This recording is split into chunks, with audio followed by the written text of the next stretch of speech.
অনেক বোনেরা আছে দেখবেন স্বামীর সঙ্গে মুখে মুখে তর্ক করে, আছে না এরকম?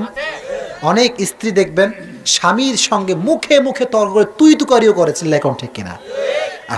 আমি বন্ধুকে বলবো, বোন, স্বামীর আনুগত্যশীল হন, শ্বশুর শাশুড়ির খেদমত করেন, স্বামীর যা যা মন চায় তাই তাই করেন, স্বামী আপনাকে না ভালোবেসে কোথাও যাবে না। জোরে কোন ঠিক না বে ঠিক? আল্লাহ তুমি মা বোনদেরকে এই আমলগুলো, এই টিপসগুলো অ্যাপ্লাই করার তৌফিক দিও, জোরে কোন আমিন। আমরা যারা বসেছি আজকে, আল্লাহ আজকে যেমন বসেছি তুমি আমাদের সবাইকে জান্নাতুল ফেরদাউসে একসঙ্গে বসার তৌফিক দিও, জোরে কোন আমিন।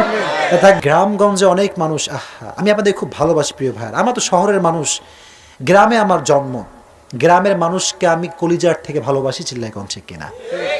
অনেক গ্রামের মানুষ নামাজ পড়ে 5 ওয়াক্ত কিন্তু সূরা ফাতিহাটা ঠিক মতো পড়তে পারে না, চিল্লাই কোন ঠিক কিনা? আমি কাউকে আঘাত করতে আসি নাই। মুরব্বী সাহেব, আপনাকে আমি কি বলবো, আমি খুব আমলহীন একটা মানুষ, আমার অত আমল নাই, যোগ্যতা নাই, তবে মুরব্বী আব্বাজানদেরকে আমরা কলিজার ভেতর থেকে সম্মান করি, শ্রদ্ধা করি। আপনার সময় কিন্তু শেষ, ঠিক না বে ঠিক? This is your last stage. এই স্টেজ শেষ মানে আপনার জীবন শেষ। যুবকদের বয়সের সীমারেখা আছে, যুবক হয়ে আবার বুড়ো হবে, এরকম একটা আশঙ্কা আছে না নাই?